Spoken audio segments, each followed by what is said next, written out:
You're listening to the Tag Team Podcast, the podcast that is a WWE Network companion, currently covering 1984 WWF Tuesday Night Titans. And now here are your Tag Team Podcast hosts, Jeff Jones and John Burke.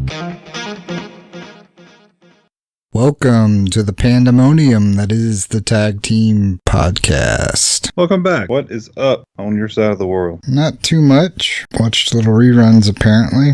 Who knew that we weren't meant to watch Brawl to end at all without getting into reruns? But oh well, it happens. Well, they can't get it right all the time, I don't guess. No, and this episode's not on YouTube, so if people can't find it, then just watch Brawl to end it all and you'll at least have covered 2 matches already without ever watching episode 7. Yeah, it was good stuff, man. Still good stuff. I thoroughly, take that back, partially enjoyed it. There was some shenanigans in this episode. Yeah, they had good filler and some classic gold that we'll get into a little bit later. What's up with you, man? Oh, just SOS. Got my mom out of the hospital finally. She's back in business. But other than that, I got a new server for the house. What's his name? Or her name? Don't want to be sexist. Serve me. Serve me? Is that a Czechoslovakian name or is she Russian? I have to get back to you on that. I haven't turned her on. Oh.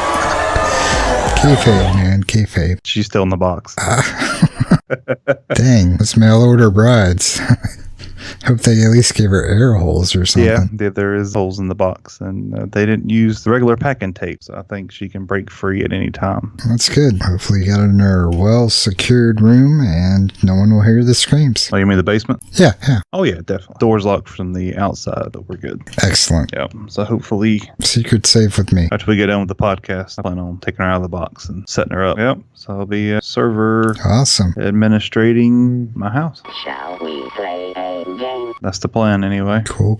Watch out for viruses. Those things are going around from what I've heard. Viruses. You mean the ransomware that's taken over that hospital? Yeah, ransomware. Yeah, hospital, FedEx, a few other places. Maybe that's why FedEx delivered it on a Saturday. Who knew? Better to get it now than after all this. I'm sure they'll be backlogged for a while. Oh, yeah. Maybe we can do some negotiating with the ransomware people and get this taken care of. There you go. Speaking of ransomware, I still haven't received a reply back from my TNT postcard. And the search and quest continues. You know, I really should have put a tracking number on it. Yeah, certified it or something. Asked me if I needed insurance on it. It's like, I think I'm good. Choose one of those fancy-dancy postcards that represent, or just use some kind of generic one that's comical, or I don't know. What are postcards looking like nowadays? I actually used the Get Well card, and I put it in the UPS flat rate packaging with the little bubbles, with the little pop bubbles on them. Ah, cool. Was it for Jimmy Snuka? Get well on your interviews and learn how to open doors. No, it was,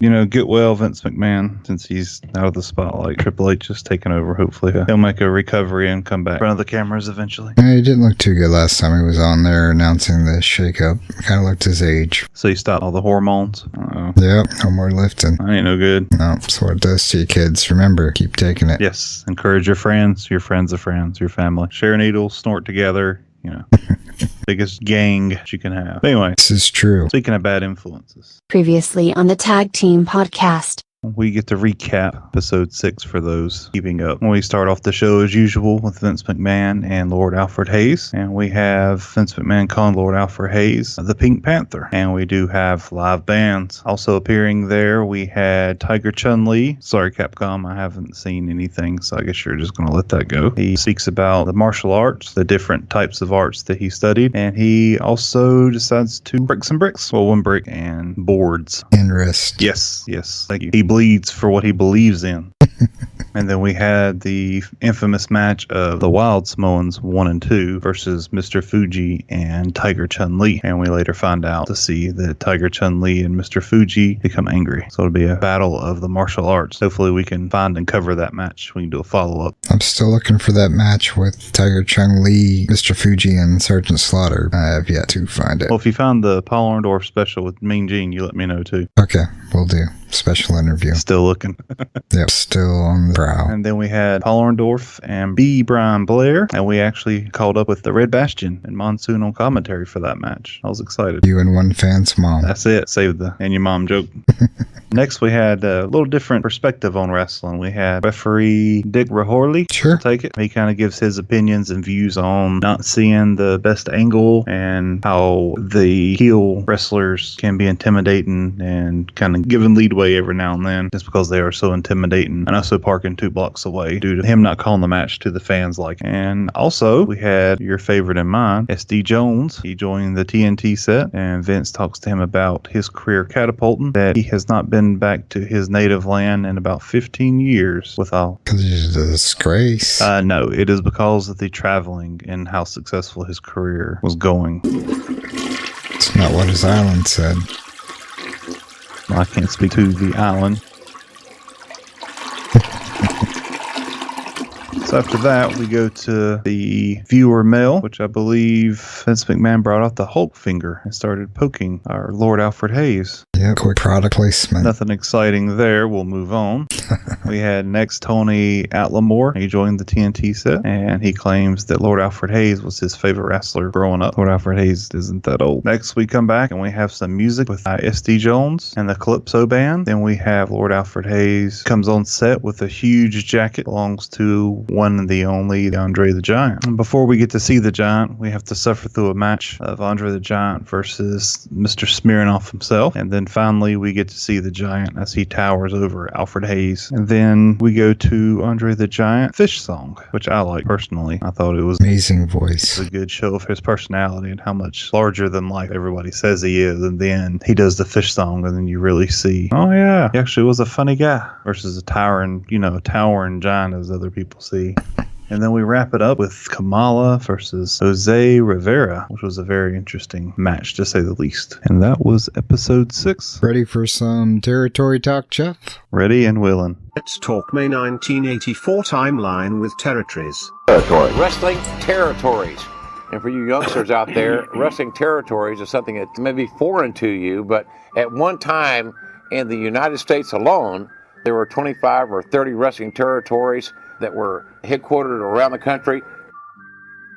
Okay, last time on Territory Talk, we went over Detroit and Stampede Wrestling. Detroit was Big Time Wrestling with promoter Ed Farhat, and Stampede Wrestling was, of course, the one and only Stu Hart. This time, we're going to go and we're going to cover 2 more territories, and that'll be All-Star Wrestling and Majors in Vancouver and Portland, and Pacific Northwest Wrestling. Bosley, if you will. Territory Talk.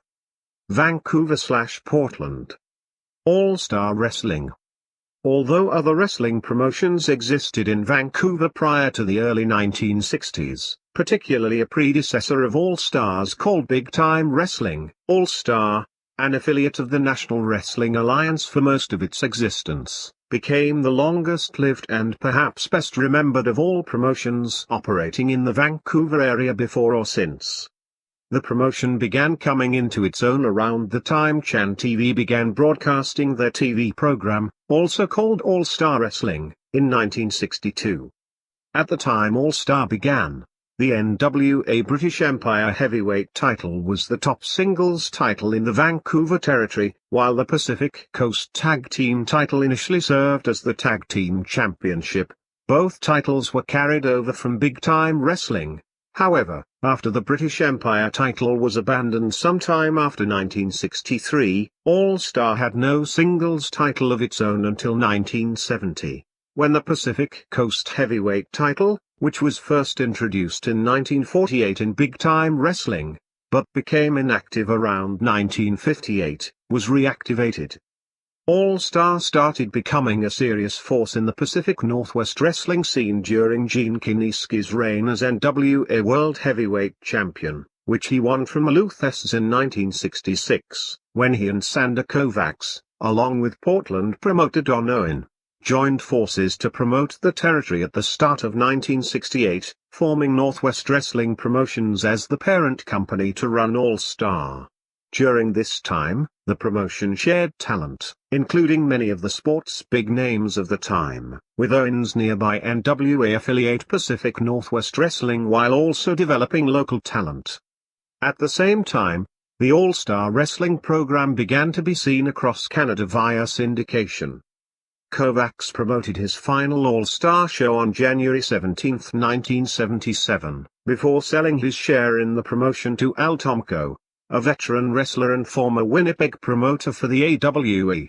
While the promotion managed to hold steady through the late 1970s following the sale, All-Star began going into decline by the early 1980s, due partly to the aging Tomko, who was physically past his prime and had poor wrestling skills, pushing himself as the company's top star, and partly to the rise of the WWF around the middle of the decade, a situation which actually affected many other North American promotions besides All-Star. Late in the promotion's NWA affiliation, during episodes of All-Star Wrestling, Tomko and Ed Carl would also present and commentate on highlight clips of matches from fellow NWA affiliates Central States Wrestling and Jim Crockett Promotions, as well as matches taped at All-Star's main house shows in Vancouver and Cloverdale. Noticing the decline of the promotion, Gene Kiniski sold his ownership stake and got out sometime around 1983, after which he began promoting shows in Vancouver in association with Stampede Wrestling and the AWE. In late 1985, Tomko withdrew All-Star from the NWA and created a new sanctioning body for the company called the Universal Wrestling Alliance. Those changes did nothing to reverse All-Star's fortunes, however, and the promotion would eventually cease operations, holding its final event in Elk Grove, British Columbia on July 2, 1989. Mauro Ranallo, who went on to become a radio announcer for Abbotsford station CFVR, now CKQC-FM, and the TV play-by-play announcer for Pride Fighting Championships, Stampede Wrestling, King of the Cage, Quo's TV's NWA Top Ranked Wrestling, and most currently WWE SmackDown, got his start as an on-camera personality with All-Star Wrestling while still in his teens. Late in the show's run, All kinds of stuff that intertwines there. We'll break it down slow. Basically, Central States Wrestling, we covered that in our first episode. That was Bob Geigel's promotion out of St. Louis. And seems like Gene Kiniski was a very good announcer, Adonis. He got out 1983, only 1 year before Vince started buying out everybody, so good for him. And then last, we got Marino Ronaldo from SmackDown. Now sitting at home, thanks to JBL, until August when his contract runs out, and then who knows where he'll end up. So yeah, good stuff there, Bosley. So you think JBL pushed him out? Those are the rumors. He has a mental condition. I believe he's bipolar, and JBL didn't really help out with that. Kind of hindered him and pushed him over the edge. So JBL has a better history, so he gets to stay, and the guy that did nothing has to leave. That's usually how it goes in the WWF when you have that kind of pull. I don't know. I can't say that I don't buy it, but I think him being a color commentator, just what he's good at. Yeah, they could have got rid of someone else if they wanted to get rid of someone, Byron Sackton. But I think it was definitely something that was done off camera or something that wasn't acknowledged on camera that might have led to, unfortunately, his departure or future departure. You can't get rid of Byron Saxton. That's like selling the dumb dog at the store. Nobody will come back to see.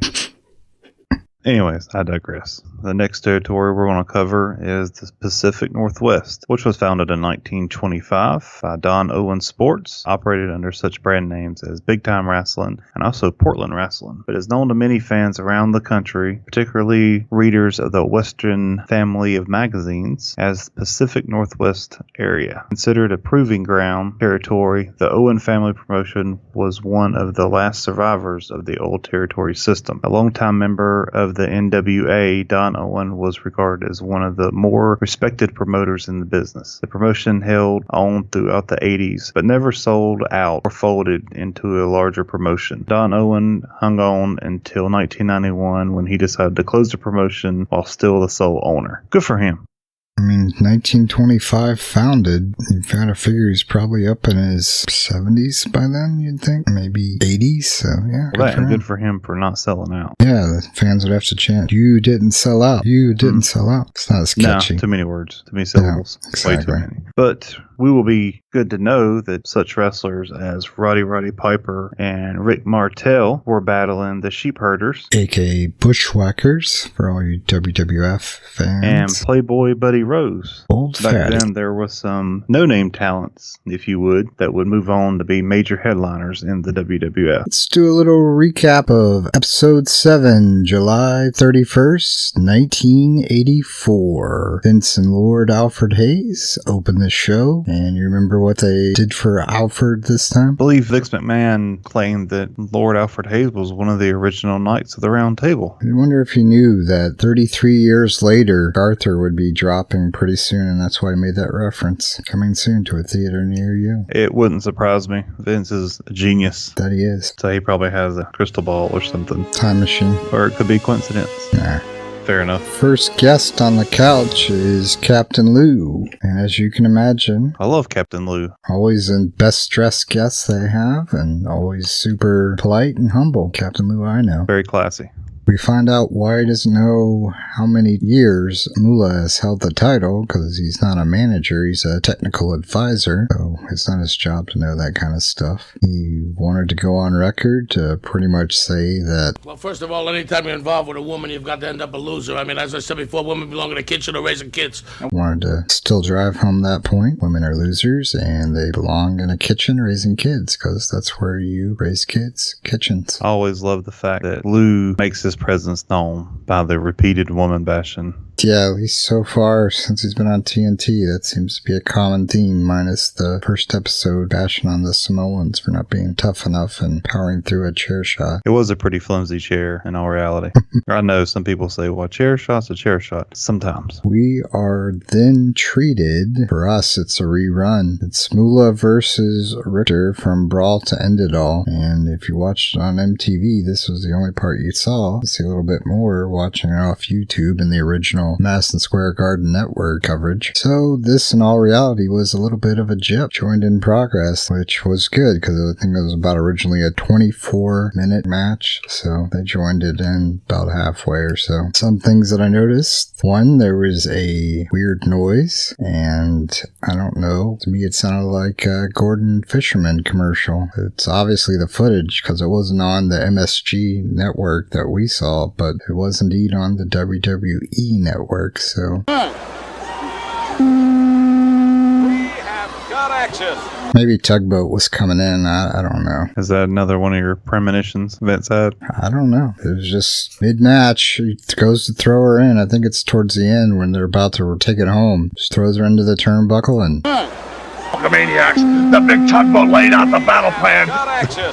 I think old Mean Gene heard it too.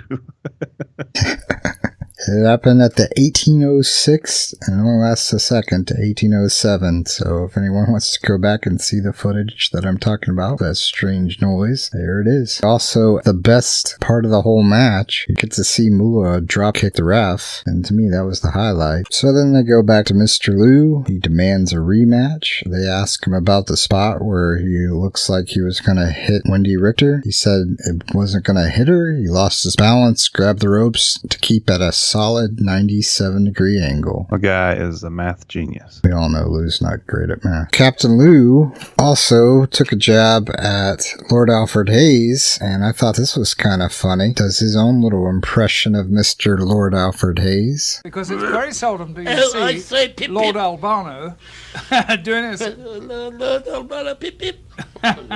Yes, go Lou, go. Go Lou. Bashing women and Englishmen. Yip, yip, yip. And then we go to the gold part of the segment. The Wendy Richter victory kiss post-match party. Whole lot of kissing going on. Yes, that was Mono-Mania going wild. I don't know. Telling you. I think that was the same time that the Family Feud guy was locking lips as well. Possibility. I could be wrong. It was a very funny segment just to see wrestlers Balor's semi out of character. They first showed Mean Gene trying to get an interview with Hulk Hogan. That was fun to watch him try to track him down. Eventually they did actually find him, and while he was giving the interview, he's talking about Moolah, and you can hear a guy in the background shout Moolah went down, and I got a little clip of that. The girl was in shape, brother. She outsmarted the old hag, and that's the way it's gonna stay. She went down, that's right, brother. And the guy's like, yeah, Hulk Hogan commented on what I said, and I got to be on TV. And then he takes a turn for the worst from there. Here, whoa, wait a minute. Can we get a shot of this? Even though there's a the brother knows what's going on. The only problem with the only problem are these little skinny arms, man. You better get in the gym and start training, man. Hold on, wait a second here, guys. A little misspelling there on the name. So Hulk Hogan takes a shot at him. They bring him on because it's got a homemade 80s t-shirt that says Moolah went down, but he spelled Moolah M-O-U-L-A''S. And Gene takes a shot on him for the spelling. Guy probably didn't walk away feeling great, and he looked like he wanted to go off on Hogan when he said I had small arms, haha, and then said get in the gym and train and poked his chest. It looked like he was ready to fight him. Of course he would have lost, but it was funny to watch his facial expressions just change in that moment. You know what? That's what you get. When you're asked to be in front of the camera, then you get up in front of the camera. You don't just wibby willy-nilly in front of the camera. You're going to get owned. That's what happened. He tried to get his 15 minutes of fame, instead he got 15 seconds of embarrassment. Hilarious. It was definitely the highlight of the first part of the show for sure. Then they bring in the Samoans. They speak broken English. Say Wendy Richter winning is good. And Mean Gene's quick to point out that they have a little lipstick on their face. And Cyndi Lauper and Wendy Richter are there also, and they say it's victory kisses, and this leads to Mono-Mania. Whenever Vince McMahon said, all right, let's go to the victory party with Wendy Richter, I was really looking for Wendy Richter. But no, guess whose big 9-foot head is there? Hulk Hogan. Of course he's there. Of course he's the first one they interview. Gotta go with the champ, the real champ, not that woman's champion in our society fraternity champ. Horrible. I was like, oh, of course, look who's here. That was my thoughts on it. I was like, oh, look who's here. Mr. Hulk Hogan himself. Fantastic. What are we going to destroy this time? And better yet, Mr. Sergeant Slaughter, after Hulk Hogan steals a kiss, mind you, Sergeant Slaughter decides to stick his big chin in. Yeah, yellow suit wearing. Out of uniform, I believe, is what they were talking about. Yep, Gene said he's going to reprimand him. Just for celebrating. Yep, Gene's a hard ass. I'm just telling you, terrible. He one-ups the Samoans. He doesn't get a kiss on the cheek. He goes straight for the lips. That's right. He didn't give her an option. Wendy didn't seem to object, or at least not on camera. Who knows what happened when the camera stopped? I bet she tried to get out of there as quick as she could. Probably so. I'm sure Gene got jealous. Turned into the wrong kind of party. That's for sure. Gene was the only one that didn't get any victory kisses, so I'm sure he was majorly jealous, even though he did help her back into the ring after volunteering himself. I guess he got his fill. No pun intended. Yeah. So we notice Wendy Richter actually shows up for the interview. The cameraman zooms right in on her face, where the only thing you can see is just her face being zoomed in. That was very interesting. All you saw was face and teeth. That was it. Yep. I don't know what the hell's going on there. Yeah, they had some weird camera angles for a lot of the facial interview type things. And Lauper was kind of hiding. Her manager had to get her to stand up and get closer to the camera. Slaughter makes a joke after Cyndi corrects Gene and says they didn't make history, they make herstory for women's movement. And Slaughter says that's not necessarily like celery. Why that was supposed to be funny, I don't know. Yeah, I'm not really sure either. But I did notice in the ballroom that they were in, there was no air conditioner. Doesn't surprise me. I never saw the champagne get poured on Mean Gene either. It was probably just sweat. He just wanted to cover it up. I really think it was before the interview started. Surprised they didn't show it. They showed a lot of other footage they could have edited out. Yeah, Hulk Hogan being a douche, that'd been good. Yeah, I'm sure that guy wishes that would have got edited out. I really wish I would have just stayed in the background and shut up. Nope, gotta be a bad. otherwise.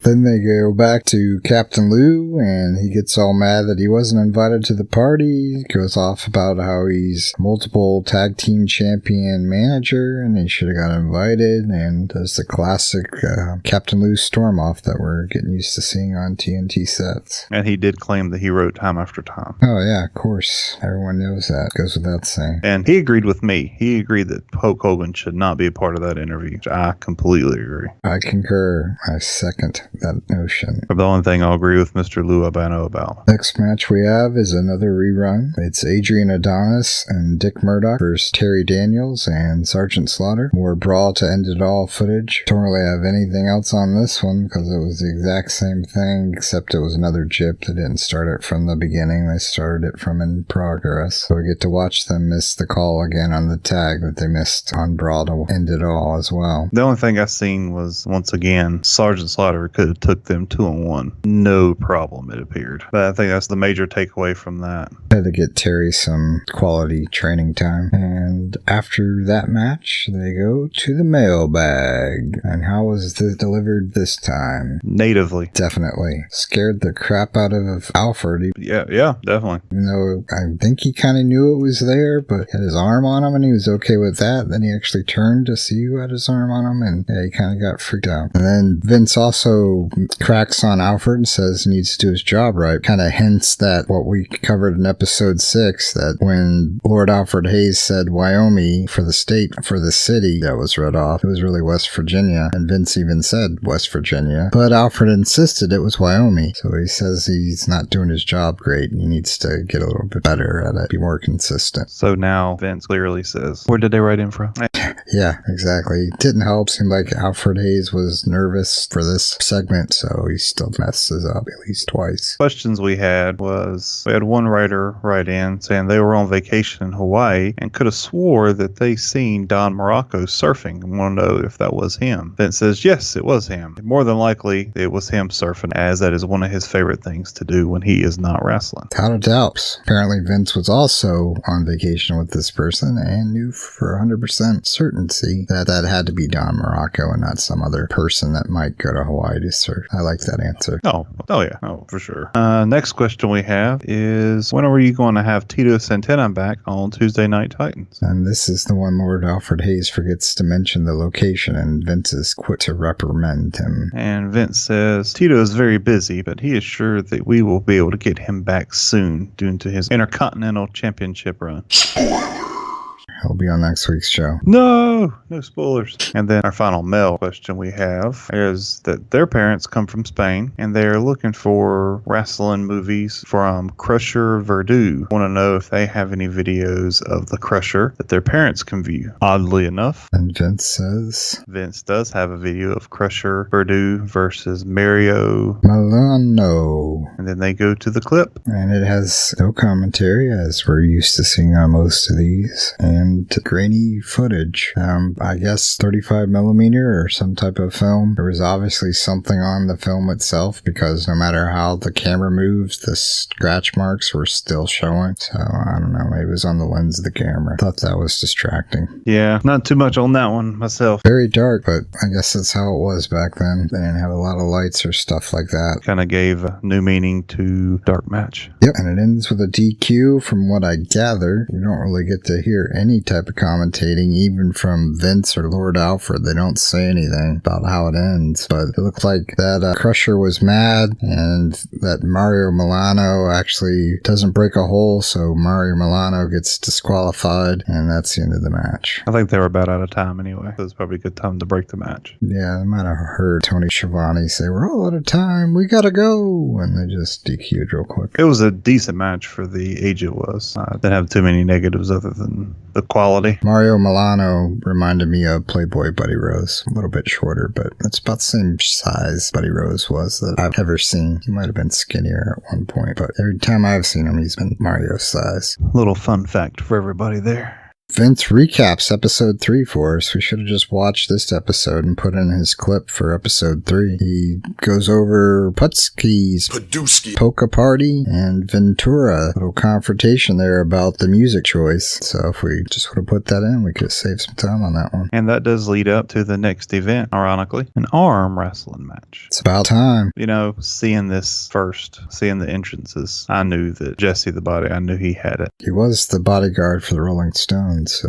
I'm sure he did a lot of arm wrestling. Oh, for sure. Get that girl. Yeah, pulling him over. I'm sure that'll. It's all right. I don't know you! You're coming anyway. You're going to know him. It's fine. Come on. Nick needs a woman. We noticed when the match starts that Jesse enters the ring, starts inspecting the tables and the chairs to make sure there's no funny business going on. Yep, regular type stuff they do for arm wrestling matches. Yep, definitely. And then they do a pose-off. For the ladies. Which to me, I think it was intimidating each other, really more. But to me, it looked like Ivan was really holding in a fart.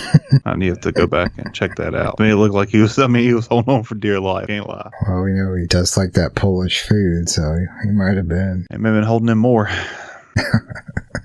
We did get to find out from Jesse screaming, though, that not only was Vince on commentary, but also Tony Gurria. So that was good of Jesse to help me out with that. Oh, yeah, most definitely. I'm glad he's there to help us out. Yeah, no Scott Studwell, though. Oh. Guess he could make it to that show. Well, maybe he was off doing a children's meet and greet. Possibility. Might have been on Sunday. Might have had his day job to attend to. Yeah, somebody's got to deliver those freight somehow. So we start, and we see Jesse attempts to lock up, and then pulls away immediately, stating that he wasn't ready. And he starts using the ropes to loosen up. Clearly mind games. Or maybe he forgot to stretch. It's okay. It happens. Okay. Better to do it before you get in there and realize, oh crap, I'm about to lose because I didn't stretch. Or you might pull something. Exactly. So we notice he gets back down for the second lockup. They lock arms. And then Jesse pulls away again. Starts bantering the crowd. So the third time, Jesse's loose. He's ready to do this. Then Ivan pulls away. Just as Jesse did the first 2 times. And probably because of that fart. He could have needed to loosen the chamber, definitely. Yep. And Jesse the Body Ventura decides to throw a tantrum along with his chair. So on the final lockup, Jesse appears to have the advantage right out of the gate. And then you see Ivan straining, pulling back for the win. But as the referee goes to the other side to check Ivan's grip and also to see when Jesse the Body Ventura's wrist hits the ground, we see Jesse the Body Ventura grab the table and use the momentum to actually force his arm back the other way, so it appears that Jesse is going to win this. This goes back and forth about 2 times, and then Ivan finally gets the advantage, gets him about 3 inches from the table, then Jesse pulls Ivan over the table, drops an elbow across the neck, knocking Ivan unconscious, and then proceeds to slam him 4 times with chair shot. Which is all part of the traditional arm wrestling matches that I've been to, and that I've seen in the WWE. Almost definitely. I don't know why they stopped it. I don't know. I think they were starting to run out of people, running out of competitors. Probably. And then to seal the deal, Jesse poses over Ivan as he lays unconscious. Did you see who was in the background calling for assistance? I did not. Mr. Pat Patterson. Oh. At ringside. I missed him. I'll have to go back and check that out. He's wearing his pink sports jacket, or at least peach color sports jacket. Oh, good for him. Yeah, couldn't tell anything back then on him at all. No. Definitely not. And next, we have our reigning tag team champions, Adrian Adonis and Dick Murdoch, joins the TNT set. And here we see the tag team champions state that wrestling is an art that has went down the drain. And luckily, they have the tag team champions to revive it. Yeah, they show why champions are so busy and basically can't make it to TNT. Here's their list of their weekly routines. Now they say, how do you get to be a world champion? Well, I'll tell you how to get to be a world champion, Vince McMahon. First of all, you got to get plenty of R&R. I'm talking about we visit Attica, we teach the men how to dig ditches, we swim the English Channel twice a month, we stroll through Central Park with $1,000 bills hanging out of our back pockets, taking on all comers. There are no comers. There'll be no men left. I don't think he knows meaning of R&R. I don't think so. None of that sounded relaxing or resting. I think it depends on what their training regimen is. I'd like to see Dick Murdoch swim the English Channel. It'd be fun to watch. You can tell that the tag team is you got a Southerner, then you got a Yankee, you got a guy from New York, you got a guy from Texas, Corpus Christi. It kind of contradicts Vince's reasoning why champions can't come on TNT, because they're busy. I don't think they're really busy. They're doing R&R, but that's what he wants to call R&R. They're not busy. Don't get paid for R&R. Yeah, that's right. They couldn't do that lazy stuff back then like they could do now. Sick time and leave and all that. Twitter time. Yeah, that's right. Go promote yourself. Don't get me on Twitter. What a mess. After that, they want to show where Adrian grew up at, and they go to a segment of Adrian's hometown with Mean Gene trying to find him because apparently he was given the wrong address. So it's more like... Where in the world's Carmen Sandiego? Exactly, with Where's Adrian? Except Mean Gene sort of looked like a blind man with them dark glasses on when they first cut to him. It was looking cool, man. It's cool Gene. I don't know how he didn't get mugged hanging out in that alley. Yeah, he's in an alley, thinks that this is the right address, or the cameraman says it's the right address, picks up a bottle, throws it back down, and that's when I could have swore I heard Salvatore Palumbo cry, because he was not recycling. And we all know that that's Mean Gene's bottle the night before. Total drunk. Oh, yeah. And I love how they moved to the next location, and they happen to stop one of the people walking down the sidewalk, and it happens to be a British guy. It's Lord Alfred Hayes' nephew. And he asked the British guy, probably a visitor, said he was a tourist, you can barely hear him, wants to know if he knows Adrian Adonis or where he could find him, and he gives the description of Godzilla, referencing that the building shakes when he walks. Run! It's Godzilla! Even though Mean Gene was drunk, he still knew better, and he did not go the direction that the tourist told him Adrian Adonis was at. He goes the opposite way. Yes, very wise. So next location we have, Mean Gene finds another similar location to the first, except there is a lady that answers the door when he knocks. Tito Santana's mom. Yes, is Hispanic. And Mean Gene asks if Adonis lives there, and she replies, I'm not sure. And Mean Gene starts getting curious about why she's not sure, and it turns out she does not speak English. Next, finally, we see Mean Gene talking, and who is standing there in the doorway? Mr. Adonis himself. And we find out that the address is 266, not 269. And we go out to the interview, and we see that Adrian Adonis, for exercise, touches sewer caps. Everybody does. I do it in my spare time as well. But I bet you don't hold the Guinness Book of World Records for touching sewer caps. No, the closest I've ever came was 35 and 58 minutes. Oh. I can't seem to get to that 62 mark. Keep practicing. Believe to achieve. Can't do the good cartwheels that he can do, and I think that hinders my performance. As we see his astounding Forrest Gump speed with the sewer caps. We see him moving through the street saying, oh yeah, I know this person. Oh, I know that person. And obviously, nobody knows who this dude is. Oh, but it's so funny to listen to. I wanted to pull like an 11-minute clip, but I just thought we'd better just let people watch it for themselves. Please do yourselves a favor. Watch this episode.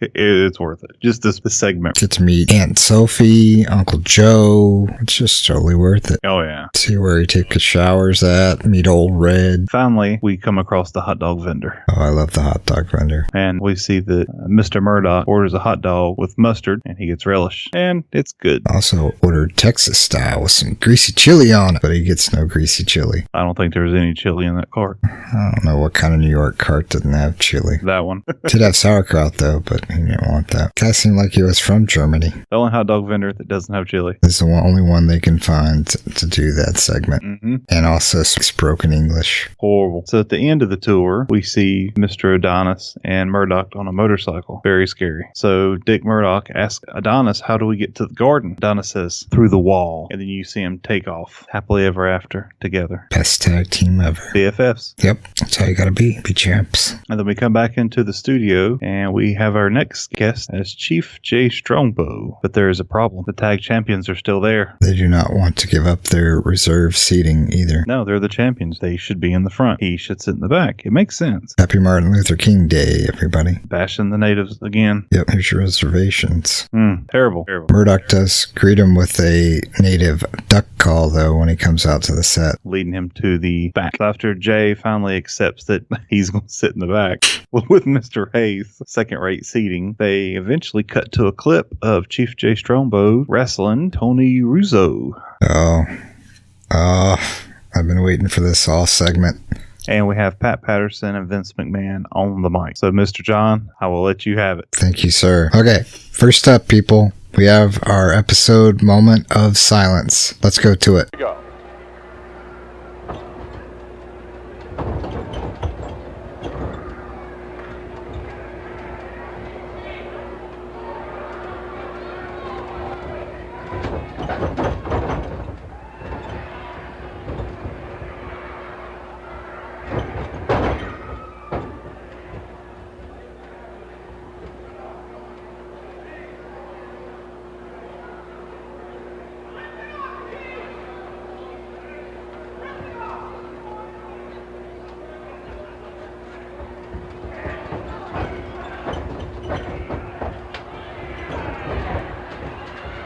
And as you can hear the audience, one of the kids wanted Chief Jay Strongbow to rip his arm off. That was about the only person that was actually watching this match. And since Vince McMahon and Pat Patterson decided to step out on this match, let me go ahead and do some commentary for you. Closed captioning sponsored in part by... With Wrestling Superstars, it's like having a real match right in your own home.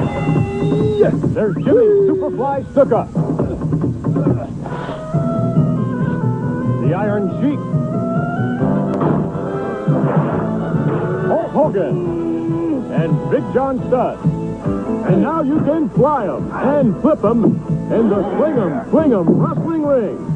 Wrestling Superstars and New Wrestling Ring, each sold separately from LJN. First we see Chief Jay Strongbow and Tony Russo lock up. Then Chief Jay Strongbow has him in a headlock. He bounces against the ropes, still having the headlock. Tony Russo is able to free himself and push Chief Jay Strongbow off from the headlock. Chief Jay Strongbow goes into the ropes. Chief Jay Strongbow then tries to dive under Tony Russo's legs, but doesn't do it too great and ends up only landing about halfway in between his legs and doesn't go all the way through. So Tony Russo then has to kind of step over Chief Jay Strongbow, and then they lock up again, and Chief Jay Strongbow does a arm drag takeover, and that sends Russo to the mat, and Chief Jay starts working the arm, and he puts it in that arm bar, and he's just turning it, and he gets back out on his feet, still holding the arm, still turning it, and in order to get him off, Tony Russo then throws Chief Jay Strongbow back into the ropes. Chief Jay Strongbow doesn't go directly in his path. He crisscrosses the ropes, and Tony Russo looks surprised. And then Tony Russo tries to get ready to do another arm drag, and at that moment, Chief Jay Strongbow goes to the other side of the ropes and crisscrosses again. And then he does the spot that he missed earlier, and that was slide through Tony Russo's legs. This time he still misses a little bit, but it looks better than the last try, so they just go with that. And then Chief Jay Strongbow does another arm drag takeover and sends Russo down to the mat and works that same left arm that he was working earlier.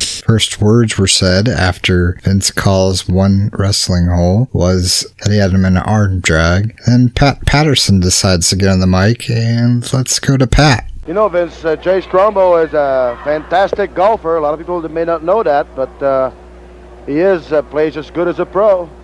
If he had more time, he would be traveling with the pros on the golf course, but he prefers wrestling. That's his whole life. Well, like the vast majority of pro wrestlers, they are multi-talented. Pat, you also play some golf from time to time, do you not? Well, I try at it. I like the exercise on a golf course, chasing the ball, looking for it. Now, whether do you pack your lunch? Do you have a picnic when you... Well, sometime I should.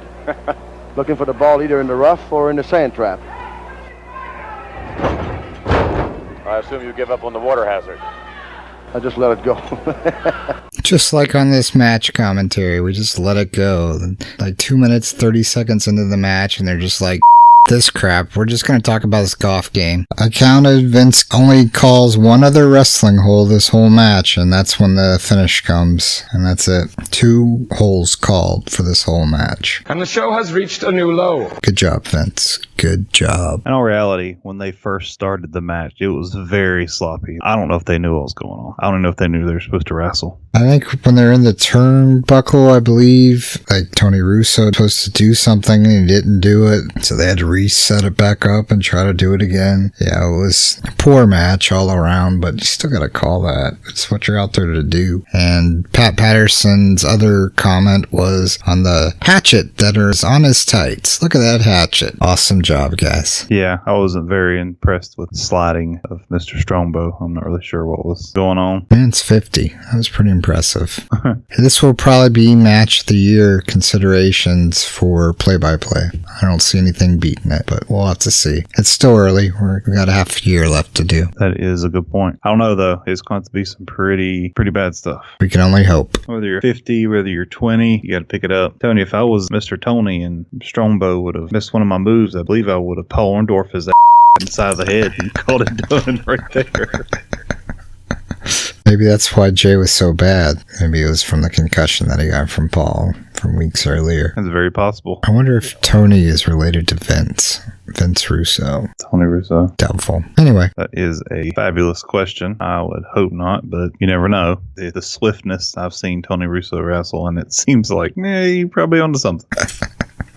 You're on to something there. And then next, we move on to Chief Jay Strombow's Powwow segment. With Dick Murdoch and Adrian Adonis still in the studio. Yes, they never leave. We do get to see who's on the other side making all those hooting and hollering boos whenever people come out, though. Apparently, Vince only invites the ladies to sit in on the show to be the audience. Well, that was Adrian Adonis' family from New York. And uncle. Aunt Sophie and her daughters. Yeah, most definitely. So finally, we actually get Strongbow out of the studio and actually get more attention on him as they go outside of the studio and away from Adrian Adonis and Dick Murdoch, and they go out in the parking lot, and we see that Chief Strongbow has a teepee and a powwow set up. Might just be camping out for the night. I'm not sure. Was it? They went Black Friday, was it? Might be. I don't know. Might have been his new location for his reservation. You got the parking lot for TNT. I don't have any puns to go with that. I got nothing. Touche. As we see the many war dances they go through, we see none other than Dick Murdoch and Adrian Adonis coming to visit for one last time. Thank goodness. Saved by the guys. They pull up in a New York-style car and proceed to agitate the powwow meeting. And Dick was drinking and driving. Remember, kids, drink and drive. But he's from Texas. He's all right. Yeah, it's perfectly legal there in 84. Oh, yeah. They don't have seatbelts on. Pull you over for not drinking. Why don't you have a beer? I don't know. Here's our designated beer. Don't let me catch you without a beer again. We will arrest you. Driving while sober. And then finally, we get them to leave, and then Chief Strongbow actually does a war dance. I was really hoping while the car was there that the other Native Americans would start bashing the car Indian style. Well, no. I was on the other end of the spectrum. I was hoping they would run over Chief Jay Strongbow. He'd get insurance, he could quit wrestling, everybody wins. That would have been a great setup. Sure, Chief Strongbow could have got S.T. Jones, a tag team partner. It'd been done. Yeah. That would have been the match right there. Match of the year. Oh, that would have been an awesome tag team. Mm-hmm. Get Hulk Hogan there just because. Yep, probably would have been. Get Vince and Pat Patterson on commentary. Book it. Next pay-per-view. For whatever reason. You can do an interview right after the match. What do you think of these guys? Yeah, what was an ongoing funny part was it looked like Chief Jay Strongbow's headrest needed some Cialis or something. You know, I didn't want to say anything, but now that you've said something about it, I was going to let that go. It was the pink elephant in the TNT room. I don't know why Adrian Adonis did not pick up and run with that, because that wouldn't have been awesome. I didn't even know headrests could do that. I thought like maybe they were tied or something. I've never seen one fall forward like that. Apparently they're not resistant. A little bit of wind comes their way, just falls down like a flower. I don't recall them being so big. I could be wrong. Bosley! Get on it. Well, they did have a guy out there doing a war dance in his 1980s shorts, so I'm not even sure these guys are Indians. Shame on you, Vince. Very distracting seeing some guy in tidy white shorts doing an Indian war dance. Don't like it. That is episode 7, tied up nicely with a bow. Or a Indian chief headrest. I think we're a little more stiff than that. No Ken Bateras. At least you mess with him out of McDonald's. There you go. So next week we have Vince McMahon host TNT with favorite Lord Alfred Hayes. We have Tito Santana. Imagine that. Oh man, I thought he was busy. Maybe he dropped the belt. Finally. Finally after the no DQ, no count out stipulation, and we know Tito can't get a 1, 2, 3, so. That's it. And he gives us a look at the Mexican culture. I thought we just saw that from Mean Gene in New York. We'll fact check that later. Okay. Bosley. And then we have Ken Patera performs feats of strength. Ken McDonald's Patera. Oh, we will have some information on the Ken McDonald's incident. Just a little brief. Here you go. A recap. I'll let you know, definitely. And we'll get to see him bend some steel, I believe. So I'm excited. I would like to see Tito lose the belt, but I don't think that's going to happen on this episode. But I can still be excited for it and hope it does anyway. We'll just pretend he did. What do you want? You keep touching my leg. That was the Tag Team Podcast. Thanks for listening. Remember, download different devices. Counts as a different person, different IP address. Tell your friends, tell your family, tell your friends of your family, tell your family's friends to listen to the Tag Team Podcast. Follow us on social media. On Facebook, facebook.com/The Tag Team Podcast. On Twitter, @Tag Team Podcast. On Google+, The Tag Team Podcast. Email us at thetagteampodcast@gmail.com. Leave us a voicemail on the tagline 6016544 that's 60165444824. You can also listen on Soundcloud by searching the Tag Team Podcast. Thank you for listening to the Tag Team Podcast. Join Jeff and John next week as they continue to break down WWF Tuesday Night Titans. Mr. Albano, please get a hold of yourself. I got a hold of myself, don't you worry, I got a hold of myself all the time.